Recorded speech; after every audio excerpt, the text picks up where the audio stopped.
نصرت خدا در اخلاص، در تقوا، در توکل ماست و بدون شک وقتی همه چی برای رضای خدا باشه پیروزی هم بدون شک نزدیک خواهد بود.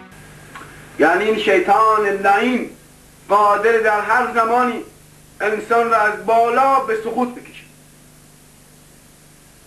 و انسان را از اعلا درجه به سفلا درجه بکشه اگر اون انسان خودش را نساخته باشه و آمادگی مقابله با شیطان را نداشته باشه. صحابه پیامبر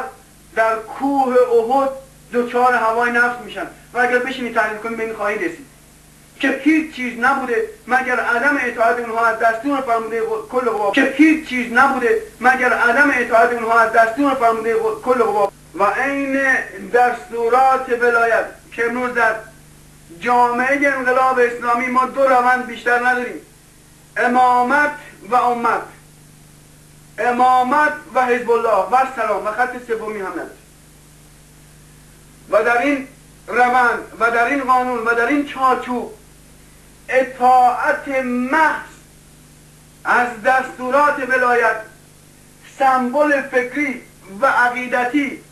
و انسجام روحی و معنوی برای یک مؤمن و یک انسان حزب الله باید باشه و باید.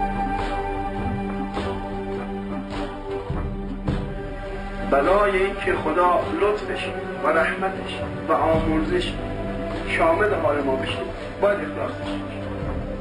و برای اینکه ما اخلاص داشته باشیم سرمایه میخواد که از همه چیزمون بگذاریم و برای اینکه از همه چیزمون بگذاریم باید شبانه روز دلمون و وجودمون و همه چیزمون با خدا باشه. اینقدر پاک باشیم که خدا کلا ازمون راضی باشه. قدم برمی‌داریم برای رضای خدا، قدم برمی‌داریم کاغذ برای رضای خدا، حرف میزنیم برای رضای خدا، شعار میدیم برای رضای خدا، میجنگیم برای رضای خدا. همه چی خاص خدا باشه که اگر شد پیروزی درش چه بکشیم چه کشته بشیم اگر این چنین بشیم پیروز و هیچ ناراحتی نداریم و شکست معنا نداره. چه بکشیم چه کشته بشیم پیروزیم اگر این چنین بشیم.